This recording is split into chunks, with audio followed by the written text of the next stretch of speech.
Artist லைஃப்னா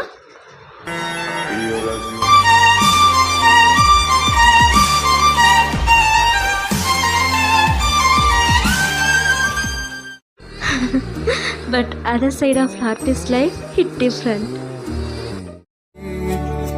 காத்திருந்தால் எதிர்பார்த்திருந்தால் ஒரு நிமிஷமும் வருஷமடி கண்கள் எல்லாம் என்னை பார்ப்பது போல் உருக்களுக்கவும் தோன்றுதடி இது சொர்க்கமா நரகமா சொல்லடி உள்ளபடி நாம் வாழ்வதும் விடை கொண்டு போவதும் எவ்வளோ ஒரு அழகான கலர்ஃபுல்லான பியூட்டிஃபுல் ஜர்னியில் நான் ட்ராவல் பண்ண போகிறேன்.